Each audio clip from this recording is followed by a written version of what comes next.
It's April 19th, and this is probably the worst that I've seen it in the city of Davao. I've been quarantined here for,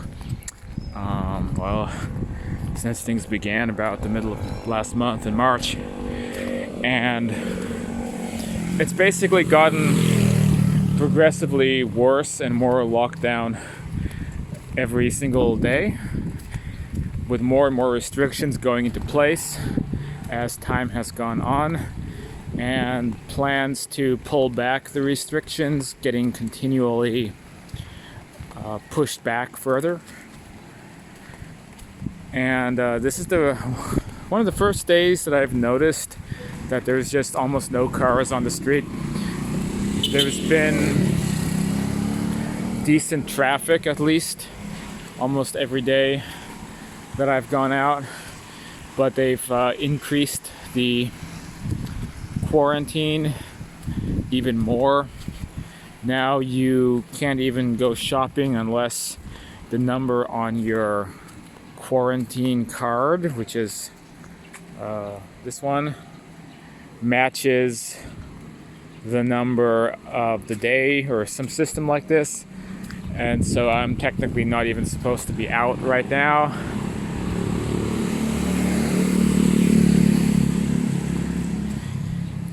Basically, of course, like in many places, everything is closed, but I mean everything. Davao, Philippines, like a lot of Western countries, has a lot of the staples. You have McDonald's, you have Burger King, you have gas stations, Chowkings, Chinese places, but at this point everything is closed. The gas station seems to be open. Sometimes I'll see a 7-Eleven that's open. And it wasn't this bad before, so clearly they've put in some kind of a more strict something in place because now there's no traffic. And I'm curious if this McDonald's is open because there's actually somebody eating in the window, but I don't think it's actually open. I think these are just people hanging out in the McDonald's, but I think the McDonald's itself is closed. I don't know.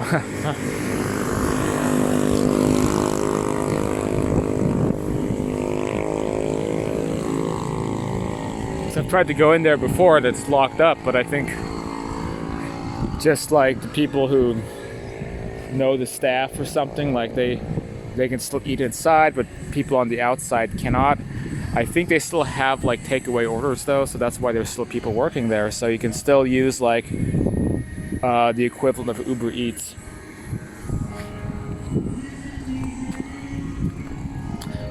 Frankly, I just don't think that it can continue this way for that much longer. Well, the same as in many places around the world, if this continues, then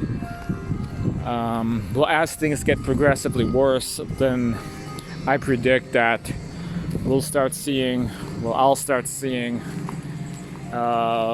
martial law happening on the streets with soldiers and things like that at some point, because what will happen is the poverty will just get out of hand.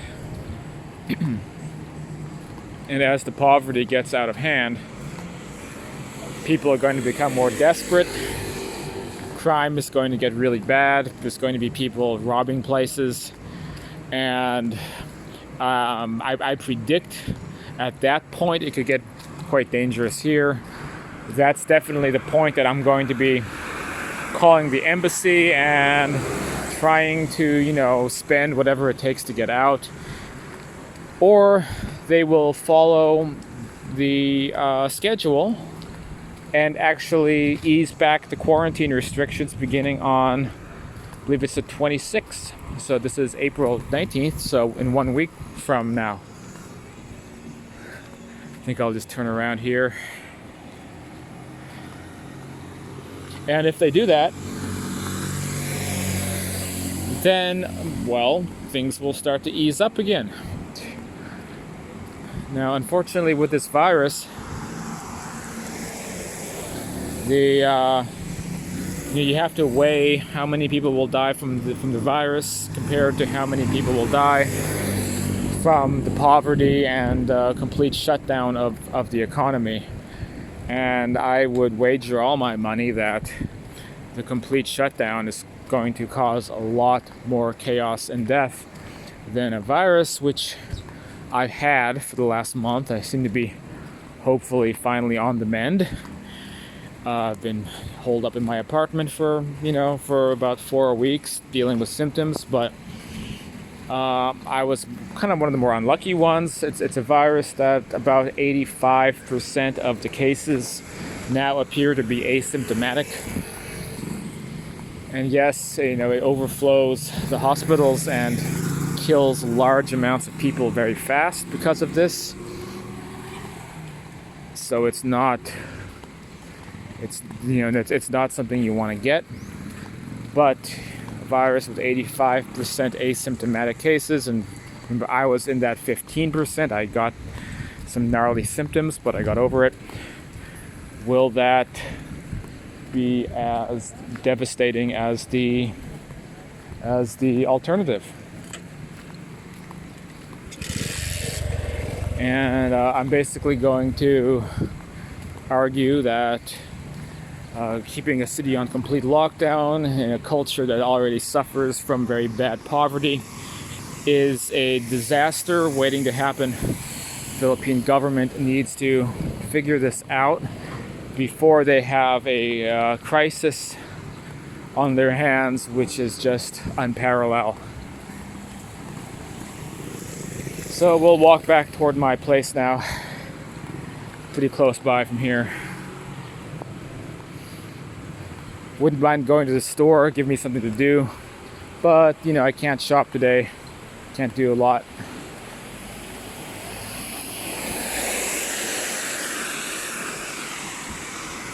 I don't even know if 7-Eleven is open.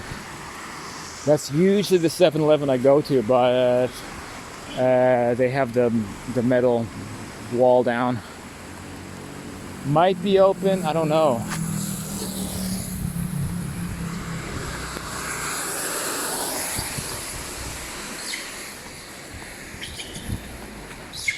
Barrio Bistro.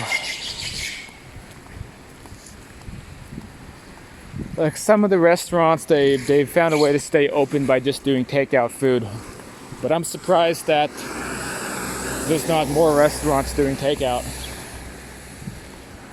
It's only a couple that I've seen. The McDonald's does takeout.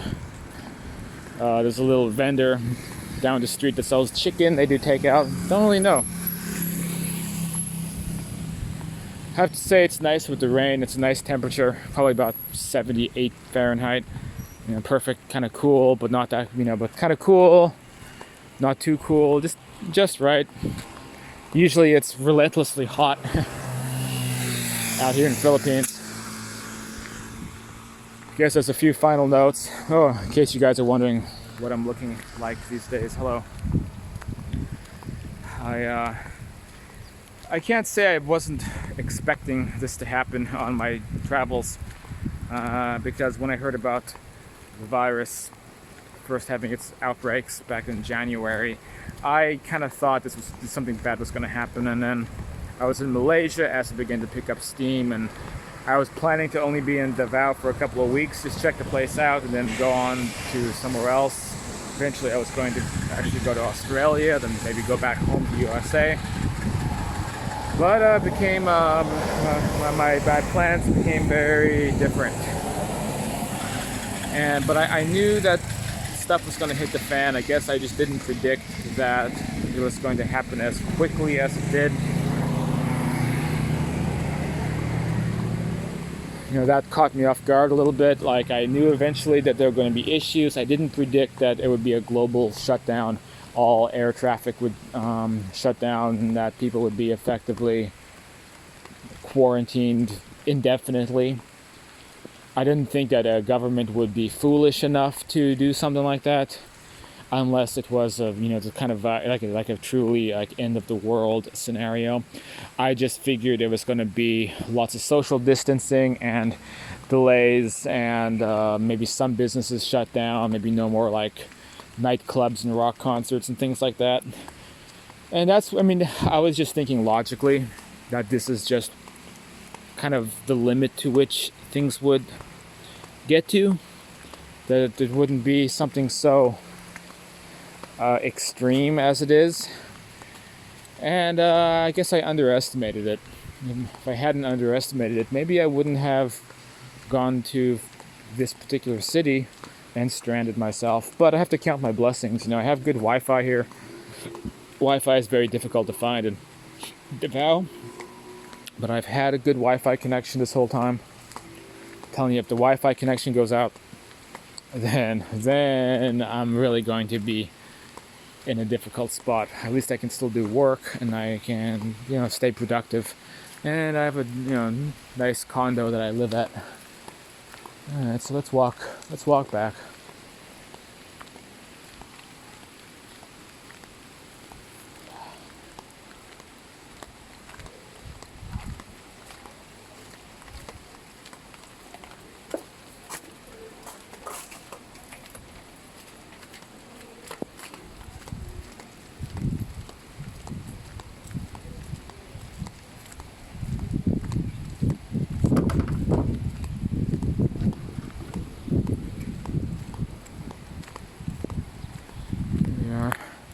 Building 3.